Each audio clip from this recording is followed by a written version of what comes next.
Hey everyone, and welcome to my review of Metroid Prime for the Nintendo Gamecube. Now, you may be wondering why on earth I chose to review a game nearing its 11th anniversary.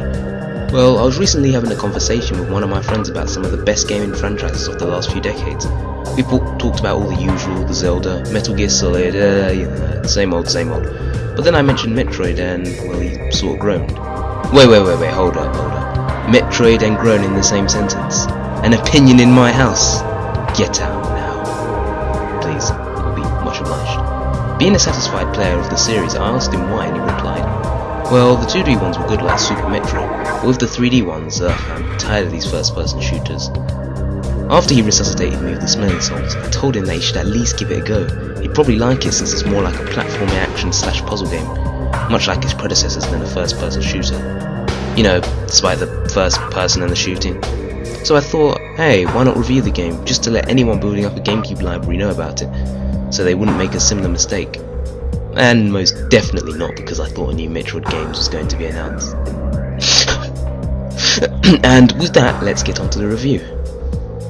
Created by Retro Studios, Metroid Prime is the 5th installment in the main Metroid series, which first hit North American shelves in November of 2002, and from February onwards the following year in other regions. Wow, 3-month wait. That's pretty harsh. Oh well, at least they had Fusion to keep themselves busy. The game was critically acclaimed, scoring an average of 96.35% on Metacritic, placing it 10th on the top rated games of all time list, and even more impressively, was the highest scored game of the 6th generation. So yeah, it was okay I guess. Prior to Prime, the Metroid series had strictly been a 2D action-adventure game, with its last entry being Super Metroid for the Super Nintendo Entertainment System back in 1994. A whole 8 years ago, skipping an entry on the Nintendo 64 altogether, purely because developers couldn't think of any ideas at the time. So fans were pretty skeptical about the series' transition into a 3-dimensional environment, in a first-person shoot-'em-up styled perspective, and understandably so. But soon after its release, all worries were put to rest. Rest in peace, worries. I've been eating ya. The story begins with the now legendary bounty hunter Samus Aran, destroyer of planets, intercepting a distress signal located on what appears to be a barren space station floating above the planet Talon 4. And wow, shiny. Now I know to a lot of you seeing it for the first time, the graphical finesse probably doesn't look as good as it was before, but believe me, it looked awesome at the time, and I can confidently say it was the best graphics I had seen in any GameCube game. Even going back now, I think the graphics look unique and amazing, something that I wish more developers would focus on, because I truly believe it can better help a game withstand the effects of aging. Much like cel shading, but I digress. So, after further inspection of the space station, Samus finds it riddled with space pirates, a technologically advanced species who previously clashed with and lost against Samus, and are now sworn enemies set on annihilating her. But in this instance, most are injured as a result of their failed genetic experiments turning on them. Samus eventually reaches the station's reactor core, where one of the genetically enhanced experiments have grown to epic proportions, and proceeds to attack Samus on her arrival. Oh yeah, Samus is a she. Spoiler alert. After gunning her way through Big Bertha, the reactor overloads, setting off the iconic Metroid destruction sequence countdown. And whilst escaping, Samus encounters a cybernetically enhanced Ridley, aka Samus' antagonist space pirate Super Ultra Dragon Guy. That's not a Street Fighter game, I swear. Who is now repaired after his previous defeat at Samus' hands, but quickly escapes. Upon her escape, Samus is struck by electricity and proceeds to lose all of her upgrades. Yeah, seriously. Or was she not authorized to use them? I forget which one. After reaching her gunship, Samus continues to chase down Ridley to the nearby planet Talon 4, which she later discovers was previously inhabited by the same species that raised her after her parents were killed, the Chozo. Now, to sum up the Chozo in my own words, they are a bird-like race of creatures who made incredible technological and scientific leaps. Travelling at will through space, they built many marvels across the universe, technological wonders of unfathomable complexity, and cities unmatched in beauty. They shared their knowledge freely with more primitive cultures and learned to respect life in all its forms. However, as the society reached its technological peak, the Chozo felt their spiritual...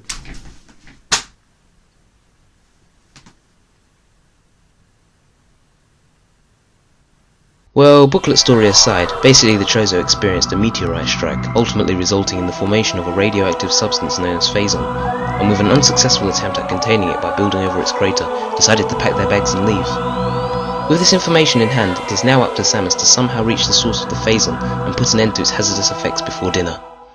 Samus's controls greatly deviated from the standard first-person shooter, with the thumbstick for movement, C-stick for changing weapons, A button to shoot, or it can be held down for a charge beam, B button to jump, Y for missiles, X to transform into the morph ball, D-pad to change visors, left trigger for lock-on, right trigger for holding your gun in place, and of course the Z button for the map.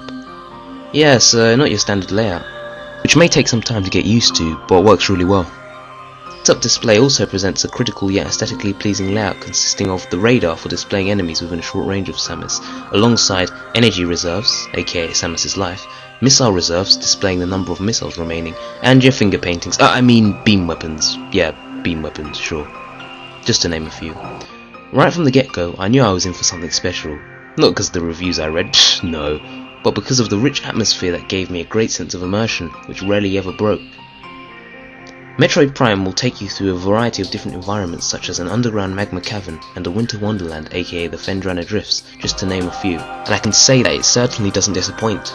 The attention to detail is astounding, whether it be the snowflakes falling as you explore the frigid Phendrana Drifts, or the water effects on Samus's visor as you re-emerge from water. It looks great and further adds to the immersion, alongside the intricately designed landscape which holds missiles and energy tank upgrades to further increase Samus's capacity. Better yet, the music fits almost perfectly with the environment it's placed in, successfully conveying the mood of the map. This music ranges from the incredibly tranquil to the more intense battle themes, to the downright catchy.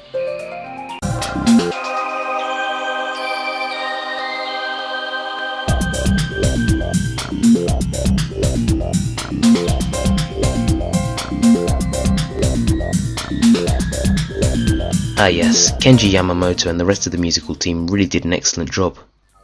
Samus's arsenal this time around is very powerful, since many of her previous weapons from the 2D iterations appear once again. In the combat visor, this includes her standard power beam which still maintains its charge shot capabilities when the A button is held down, just to pack that extra punch, alongside her ammo reliant missiles which can be obtained from deceased enemies. And Metroid shattering ice beam, just to touch on a few. Samus's iconic morph ball also makes an appearance, allowing her to fit through narrow spaces as well as traverse the landscape at a quicker speed. It also comes equipped with bombs and a more powerful power-up later in the game, but by far the most notable use of the morph ball is to solve many of the puzzles dotted around the varying landscapes, such as activating bridges, raising platforms, draining water, and so on, which while aren't incredibly difficult, provide a satisfying experience, giving you a sense of accomplishment after you figure it out. Just listen to that music. Accomplishment! Oh yeah.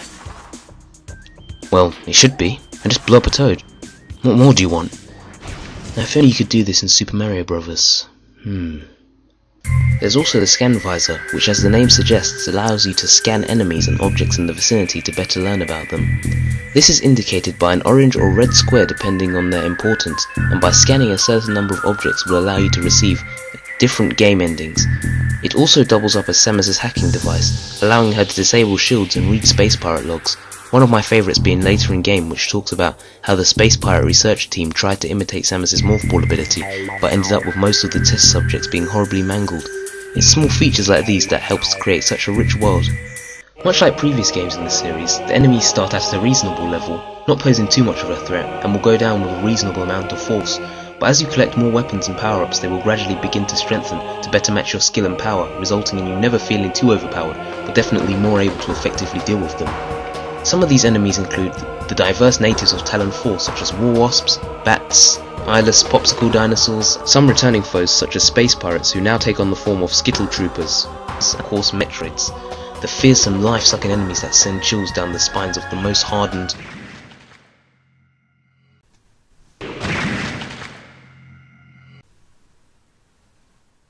To be honest, they aren't much of a challenge in this game. A simple ice beam and missile combo will kill them, but later stronger forms will start to appear, giving you a bit more hassle.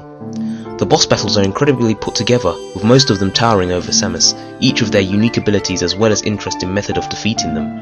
These usually require Samus to utilise her newest acquired upgrade to Triumph, one of my favourite battles being Thardus, the giant rock monster that resides in Phendrana Drifts.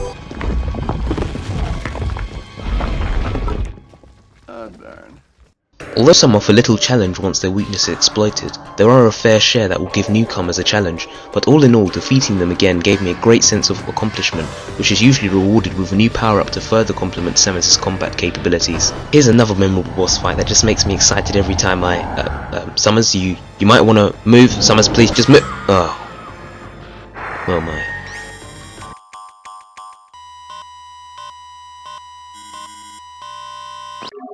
Okay, so maybe I might have exaggerated that scene just a little bit, but let's be honest, she was more than capable of dodging that. I know it. You know it.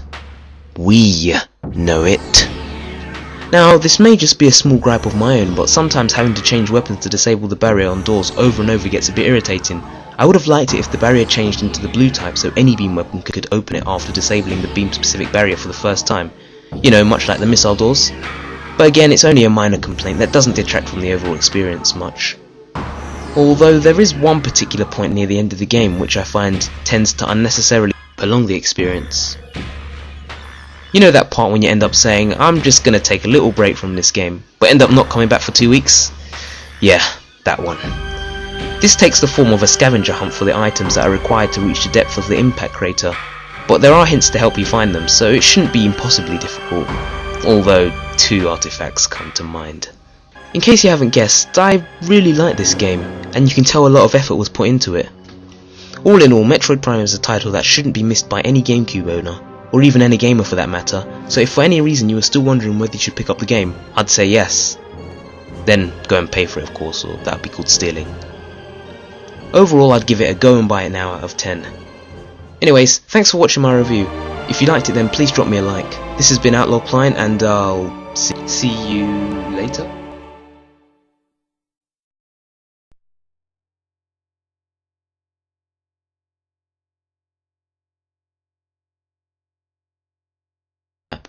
This music ranges from the tranquil I can always delete that.